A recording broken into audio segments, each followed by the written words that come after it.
La jeune femme a disparu sur le chemin entre l'arrêt de bus et sa maison. Les forces de l'ordre ont commencé les recherches, supposant qu'il s'agirait d'une affaire simple.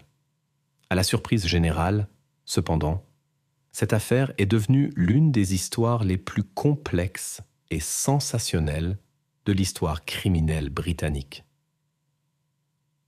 Bien que l'enquête ait été officiellement close assez rapidement, les conséquences continuent de susciter de vifs débats jusqu'à aujourd'hui. Helen McCart est née le 29 juillet 1965 dans la petite ville anglaise de Bootle. Bientôt, la famille Taw s'est agrandie avec un frère cadet dont Helen s'est occupée dès son plus jeune âge. Plus tard, les parents se sont séparés. La mère d'Helen a fondé une nouvelle famille et ils ont déménagé dans le paisible village de Billinge près de la ville. Billinge était connu pour sa tranquillité.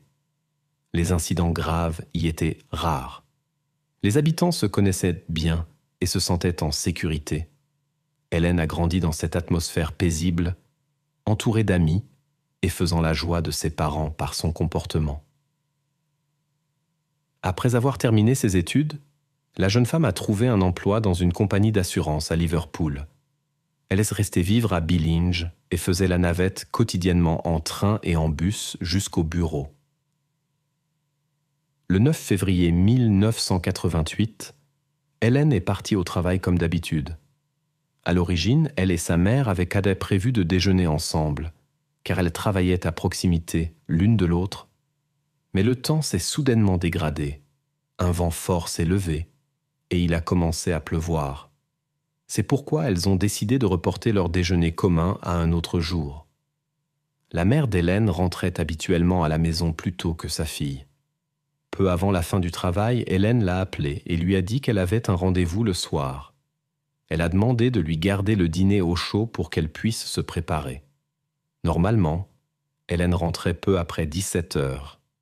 Mais ce jour-là, elle était manifestement en retard, ce qui inquiétait sa mère. Peu après, les informations ont rapporté qu'un arbre était tombé sur les voies de chemin de fer à cause de la tempête, perturbant temporairement le trafic ferroviaire. Vers 19 heures, lorsque la mère s'est à nouveau inquiétée, elle a décidé d'appeler la compagnie ferroviaire. Après avoir expliqué la situation, elle a appris que le problème de l'arbre s'était produit dans une autre section et n'avait pas affecté l'itinéraire d'Hélène. À ce stade, la femme a commencé à s'inquiéter sérieusement pour sa fille. Hélène rentrait presque toujours à l'heure et informait toujours des retards. Malgré l'absence de téléphone portable, elle pouvait appeler depuis le travail ou depuis l'une des nombreuses cabines téléphoniques publiques. La mère pensait que quelque chose de désagréable aurait pu arriver à Hélène à cause de la tempête. Par exemple, la forte pluie et le vent auraient pu provoquer une chute et une blessure. La mère inquiète et son fils ont commencé à appeler les hôpitaux environnants, espérant trouver quelqu'un ressemblant à Hélène, mais leur recherche est restée vaine. Supposant que la fille s'était peut-être restée plus longtemps au travail, la femme a contacté le bureau. Là, on lui a dit qu'Hélène avait quitté le lieu de travail il y a plusieurs heures déjà. Les amis de la jeune femme n'avaient également aucune idée de l'endroit où elle pourrait se trouver. Alors, la mère, le beau-père et le petit ami d'Hélène ont décidé de partir eux-mêmes à sa recherche. Ils ont suivi l'itinéraire habituel de la jeune femme du travail à la maison. Hélène prenait toujours le même chemin. Elle montait dans le train à Liverpool, voyageait jusqu'à St. Helens, et de là, prenait le bus pour Wiston. Après n'avoir trouvé aucune trace d'Hélène, la famille s'est tournée vers la police. Les agents ont immédiatement informé leurs collègues à Liverpool et dans les environs et ont diffusé une description de la disparue, mais la recherche est restée sans résultat. Le lendemain matin, alors qu'Hélène n'était toujours pas apparue et ne s'était pas manifestée, les policiers ont commencé à reconstituer son itinéraire et le déroulement de la soirée. Ils devaient découvrir à quel point de son chemin la jeune femme avait disparu. Les enquêteurs ont fait appel au public pour obtenir de l'aide et ont interrogé les collègues d'Hélène, le personnel de la gare et les compagnies de bus. Finalement, Ils sont arrivés à une conclusion inattendue. Les enquêteurs ont confirmé que la jeune femme avait effectivement pris le train puis le bus vers son village ce soir-là. Cela a créé de la confusion, car de l'arrêt à son appartement, il n'y avait qu'un pas. À peine 200 mètres. Les enquêteurs ont commencé à envisager la possibilité que quelque chose de désagréable soit arrivé à Hélène sur le chemin du retour, car s'il s'agissait d'un incident ordinaire, on l'aurait déjà trouvé. Ils ont commencé à vérifier l'entourage proche d'Hélène, car dans de telles situations, des connaissances sont souvent impliquées. Son petit ami et son beau-père avaient des alibis solides pour cette soirée. Les amis et connaissances de la jeune femme ont également été exclus du cercle des suspects. Avec des équipes de recherche de 120 agents, la police a soigneusement ratissé la zone entre l'arrêt et la maison d'Hélène. Ils cherchaient tous les indices possibles, vêtements ou objets qu'un étranger aurait pu perdre. En même temps, des informations sur la disparition de la jeune femme étaient diffusées dans les villages environnants. Des plongeurs ont examiné les eaux proches, tandis que des policiers faisèrent du porte-à-porte et interrogèrent les résidents. Ils ont également visité tous les magasins, pubs et cafés de Billing. La conversation avec le personnel du pub, George and Dragon, a fourni le premier indice, car cet établissement était situé près de la maison d'Hélène, et elle y allait occasionnellement avec des amis. L'enquête a révélé que le propriétaire de l'établissement avait refusé l'entrée du bar à Hélène quelques jours avant l'incident en raison d'un désagréable incident. Elle avait eu une altercation avec une cliente ivre qui avait accidentellement renversé une boisson sur elle. Hélène ne voulait pas se battre et est allée aux toilettes pour se rafraîchir, mais la femme l'a suivie et a montré un comportement agressif. La situation a tellement dégénéré que l'inconnu a essayé de frapper Hélène. Finalement, le propriétaire du bar a demandé aux deux de partir et de ne pas revenir. Pour éclaircir cette histoire, les agents se sont rendus au bar le lendemain pour parler au propriétaire Ian Sims. De plus, cet endroit se trouvait exactement sur le chemin d'Hélène entre l'arrêt de bus et sa maison. Ian a raconté cette soirée et a expliqué qu'il avait dû demander aux deux femmes de partir pour ne pas déranger les autres clients. Pendant la conversation, le bar s'est rempli de gens et est devenu bruyant. Les policiers ont suggéré à Ian de poursuivre la conversation au poste, où ce serait plus calme. Et puis quelque chose d'étrange s'est produit. L'homme est devenu visiblement nerveux, a refusé d'aller avec eux et a essayé de mettre fin à la conversation. Cela a éveillé les soupçons des enquêteurs. Pourrait-il avoir quelque chose à voir avec la disparition d'Hélène ? Ils ont décidé d'examiner de plus près la personnalité d'Ian et ont appris sa réputation de coureur de jupons. Malgré son statut familial et ses deux enfants, Ian flirtait constamment avec d'autres femmes et tous les locaux le savaient. Les forces de l'ordre ont également découvert que cet homme accordait souvent une attention particulière à Hélène. Quand elle visitait son établissement, il lui offrait des friandises gratuites et essayait d'engager la conversation. Mais la jeune femme ne montrait aucun intérêt. Ce comportement d'un homme marié avec deux enfants lui semblait étrange. Les enquêteurs lui ont rendu visite à nouveau et se sont renseignés sur ce qu'il faisait le soir de la disparition d'Hélène. L'homme a raconté qu'il avait passé du temps avec une proche connaissance dans la pièce, au-dessus de son établissement. Selon ses dires, il y passait souvent la nuit car il était préoccupé par la sécurité de son entreprise. Les enquêteurs ont parlé à la dame mentionnée, et là, une découverte inattendue les attendait. La femme a déclaré qu'ils avaient effectivement convenu de se rencontrer vers 7 heures du soir. Cependant, ce jour-là, il l'avait appelée et lui avait demandé de venir beaucoup plus tard. Finalement, elle est apparue vers 7h30, mais le propriétaire n'était pas là. Il n'est revenu que peu avant 11 heures. Cela semblait extrêmement suspect. Manifestement, Ian n'avait pas dit la vérité à la police sur son emploi du temps, ce qui a immédiatement attiré l'attention des enquêteurs. Un autre détail a frappé les enquêteurs comme inhabituel. Des marques fraîches étaient visibles sur le cou de l'homme. Il a expliqué les avoir reçus lors d'une dispute avec sa femme lorsqu'elle a appris son aventure. Cependant, en parlant avec la femme, celle-ci a nié avoir touché son mari de quelque manière que ce soit. Les policiers ont de nouveau parlé à Ian et son histoire a changé. Il affirmait maintenant que les marques s'étaient produites lorsqu'il avait séparé Hélène et une autre cliente ivre le soir où il y avait eu une altercation dans le pub. Les enquêteurs ont parlé à la femme mentionnée et elle n'a pas non plus confirmé cette histoire. Selon ses dires, il n'y avait pas eu de bagarre et aucune d'entre elles n'avait laissé de marque sur le propriétaire du bar. Bientôt, la police a eu un témoin qui leur a fourni des informations troublantes. Le soir où Hélène a disparu, il marchait dans la rue et a soudainement entendu un cri aigu de femme. Le son venait directement du bar, mais s'est rapidement tu.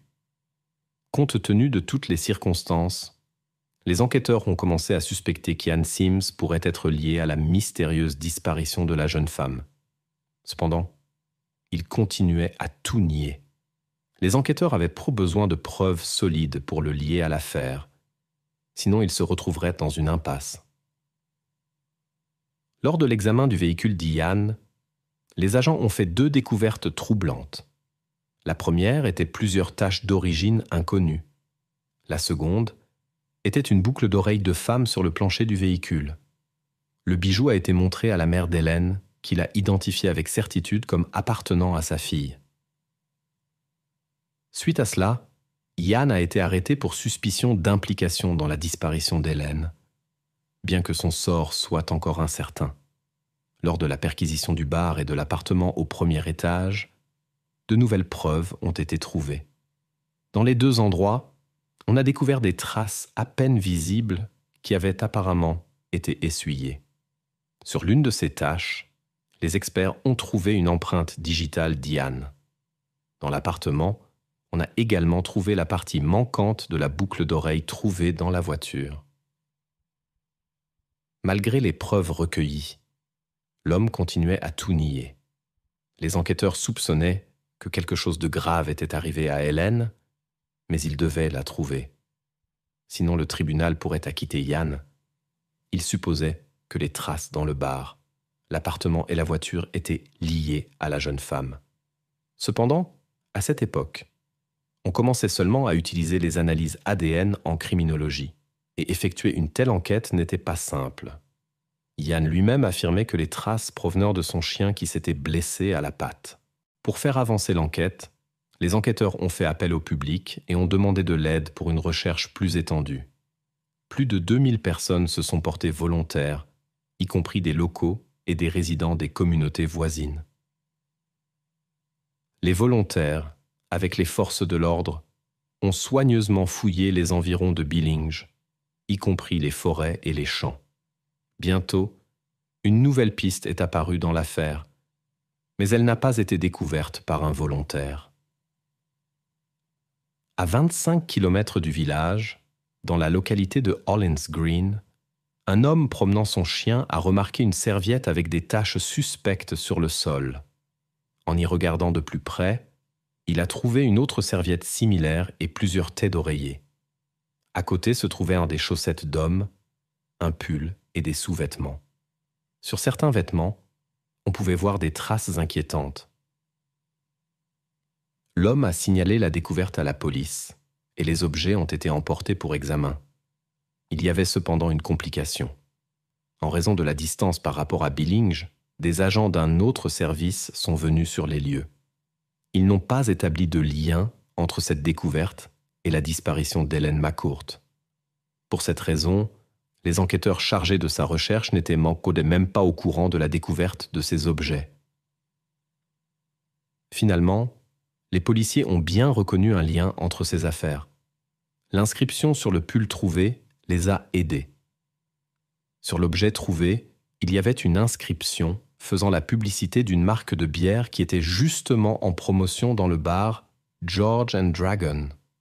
Quand les enquêteurs l'ont appris, ils ont soupçonné que tous ces objets appartenaient très probablement à Ian Sims.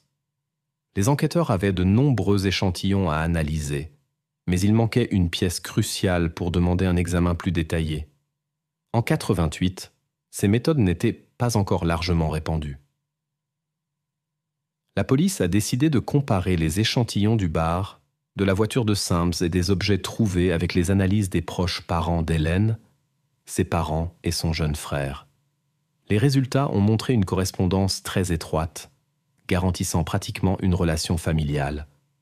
Cela a renforcé la conviction des enquêteurs que les traces appartenaient à Allen et pointaient clairement vers l'implication d'Ian dans sa disparition. Le problème était que les tribunaux en Grande-Bretagne rendaient très rarement des verdicts de culpabilité dans de tels cas sans la preuve principale. Aussi grave que soient les preuves, aux yeux de la justice, il restait toujours la plus infime possibilité que la personne disparue puisse être encore en vie. La police espérait recueillir plus d'informations contre Ian et a interrogé tous ses contacts. Une conversation avec la femme de ménage du bar a révélé un nouvel épisode suspect. La femme a rapporté que le matin après la disparition d'Hélène, elle était venue travailler comme d'habitude pour nettoyer les locaux. À sa surprise, la femme a trouvé le propriétaire en train de faire un nettoyage en profondeur. Il frottait vigoureusement les sols, les murs et les tables, et apparemment, il était occupé à cela depuis un bon moment. Ce qui était étrange dans cette situation, c'est que cela ne s'était jamais produit auparavant. Normalement, l'homme dormait encore dans son appartement à l'étage quand la femme de ménage arrivait pour le service du matin. À la question étonnée sur la raison de cette soudaine propreté, Ian a expliqué que son chien avait supposément fait un désordre. Un autre témoin a rapporté aux forces de l'ordre que cette nuit-là, en passant devant le bar, il avait entendu le bruit d'un aspirateur en marche. Les forces de l'ordre soupçonnaient qu'Ian avait passé toute la nuit à essayer d'effacer des traces, mais n'y était pas complètement parvenu. Malgré l'accumulation de faits suspects, l'affaire n'était toujours pas portée devant les tribunaux. Les enquêteurs ont poursuivi la recherche de la disparue, mais même les opérations à grande échelle n'ont pas donné de résultats. Un mois plus tard, un nouvel indice est apparu. Un passant qui se promenait au bord de la rivière, à environ 30 km de Billings, a remarqué un sac à main de femme dans l'herbe. En regardant à l'intérieur, il a trouvé des documents au nom d'Hélène McCart.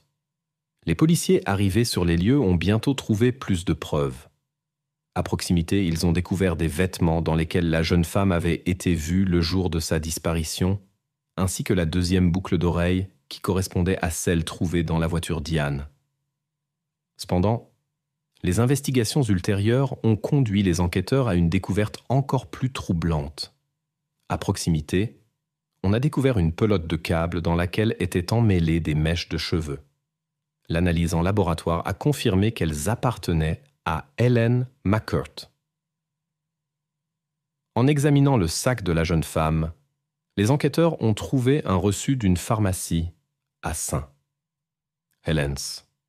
Il s'est avéré qu'Hélène y avait fait des achats le soir où elle a été vue pour la dernière fois, peu avant de prendre le bus pour Billing. Les policiers ont trouvé tous les articles achetés à côté du sac à main, à l'exception d'une brosse à dents.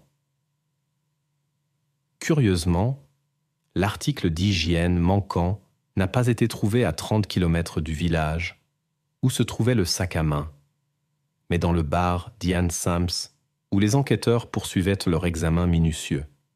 Là, ils ont également réussi à trouver une barrette que la mère d'Hélène a identifiée comme celle que la jeune femme avait utilisée pour aller au travail ce matin-là. Dans le bar, une autre preuve importante a été trouvée. Une mèche de cheveux de femme, dont l'appartenance à Hélène a été confirmée par une analyse. Néanmoins, les enquêteurs ont continué à chercher de nouveaux indices et ont envoyé les vêtements trouvés de la jeune femme pour examen. Les experts y ont découvert des fibres de tapis identiques à celles du bar George and Dragon. De plus, ils ont trouvé des traces de poils du chien d'Ian sur les vêtements. Ensuite, les experts ont examiné 2 bagues et un bracelet qui avaient été retirés à l'homme après son arrestation. Ils y ont trouvé des traces de terre correspondant au sol de la zone où les serviettes sales et les affaires de George avaient été trouvées auparavant. Bientôt, une autre pièce à conviction est apparue. Près de la petite ville de Rixton, à 24 km de Billinge, une pelle a été trouvée. Il s'est avéré qu'elle appartenait à Ian Sims et avait probablement été utilisée en relation avec la disparition d'Helen. Cependant, malgré les efforts de centaines de volontaires, on n'arrivait toujours pas à trouver la jeune femme elle-même. Face aux nombreuses preuves, les proches d'Helen ne doutaient-y guère d'une issue tragique. Cependant, l'absence de confirmation définitive les empêchait de faire leurs adieux de manière appropriée et d'être sûrs que le coupable serait justement puni. Ian niait obstinément son implication dans l'incident, mais finalement, l'affaire a été portée devant les tribunaux. Les audiences ont commencé 1 an après la disparition d'Helen, en février 89. C'était l'une des premières affaires en Grande-Bretagne où l'on tentait de tenir quelqu'un pour responsable sans que la personne disparue n'ait été retrouvée. Par conséquent, malgré les preuves impressionnantes, l'accusation doutait du succès. Selon leur version, Helen est descendue du bus ce soir-là et a pris son chemin habituel vers la maison. En passant devant le pub George and Dragon, elle a attiré l'attention d'Ian Sims, qui a entamé une conversation sous un prétexte quelconque. Peut-être l'homme voulait-il discuter de l'incident à cause duquel il lui avait interdit de fréquenter son établissement. Les enquêteurs ont supposé qu'Ian aurait pu proposer à Helen de résoudre le conflit et de lever l'interdiction du pub. Compte tenu du fait que c'était presque le seul endroit à Billinge qu'Helen pouvait visiter avec ses amis, elle était intéressée par la résolution du problème. Apparemment, l'homme l'a invitée dans l'établissement, qui n'avait plus de clients à ce moment-là. Peu après, quelque chose d'inattendu s'est produit, ce qui est confirmé par le témoignage d'un passant fortuit. Un cri féminin lui est parvenu, qui s'est rapidement tu. Après la rencontre avec Helen, Ian a utilisé un morceau de câble électrique et l'a emmené dans son appartement au 2e étage. Là, quelque chose de désagréable s'est peut-être produit, après quoi il a attendu jusqu'à l'aube et a emmené Helen dans la voiture. L'homme l'a conduite loin de Billinge et l'a cachée, puis a distribué ses affaires, ses propres vêtements et d'autres objets dans divers endroits isolés. Il y avait plusieurs suppositions sur ses motivations. La première était de nature personnelle. D'après les rapports de nombreux témoins, les enquêteurs savaient qu'Ian avait montré à plusieurs reprises de l'intérêt pour la jeune femme, mais qu'elle l'avait toujours repoussé. Peut-être a-t-il vu ce soir-là une chance de mettre en œuvre ses intentions malsaines. La deuxième supposition était que pendant leur conversation, un malentendu était survenu et qu'il lui avait fait du mal dans un accès de colère. Il n'est pas exclu que lui et Helen aient commencé à se disputer et qu'elle ait menacé de parler à sa femme de ses tentatives constantes d'approche. Mais cette version semblait moins crédible. Après que l'accusation eut présenté son cas devant le tribunal, ce fut au tour d'Ian.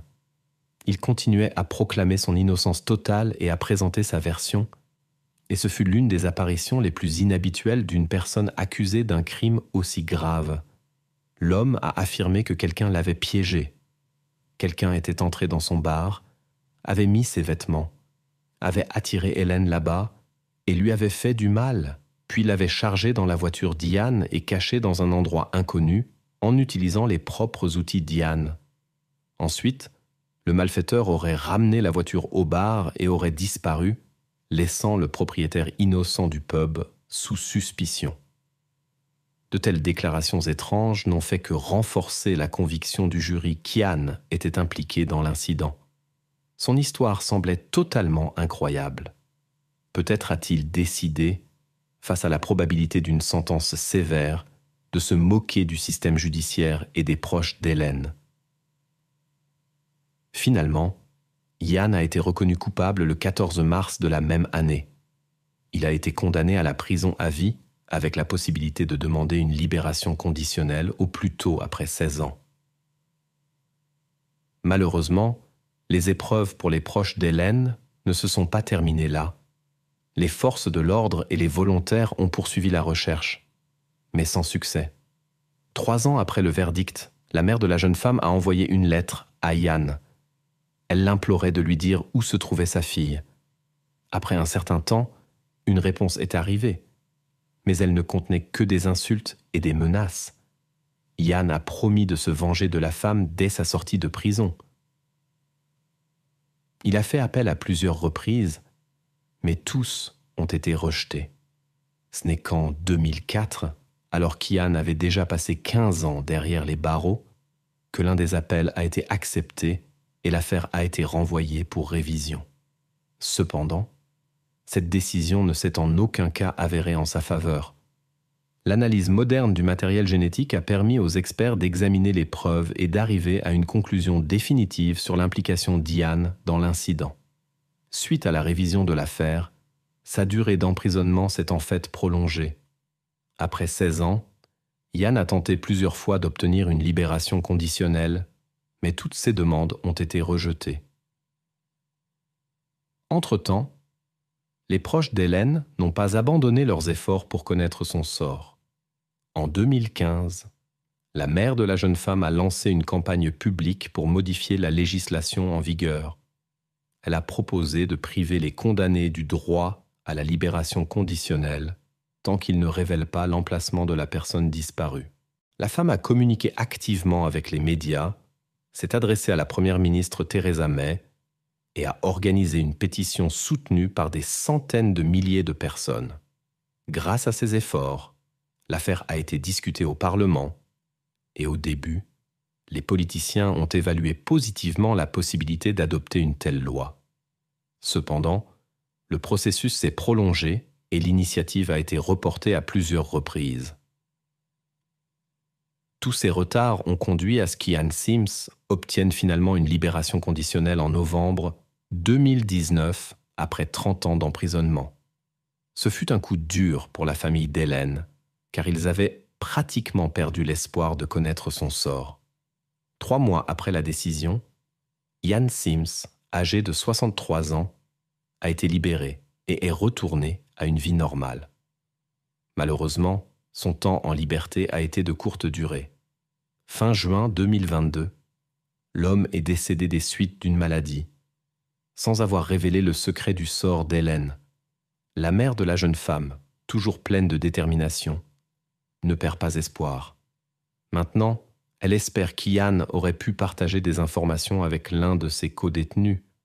De plus, elle continue à se battre pour l'adoption d'une loi qui empêcherait la libération conditionnelle des condamnés s'ils refusent de révéler l'emplacement des personnes disparues. Ainsi, l'histoire d'Hélène McCourt s'étend sur des décennies, bien que l'affaire elle-même ait été résolue en très peu de temps. Malgré des preuves irréfutables contre le coupable, il a obstinément gardé le silence sur des détails importants qui auraient permis aux proches d'Hélène de faire leurs adieux et de commencer à guérir leurs blessures émotionnelles.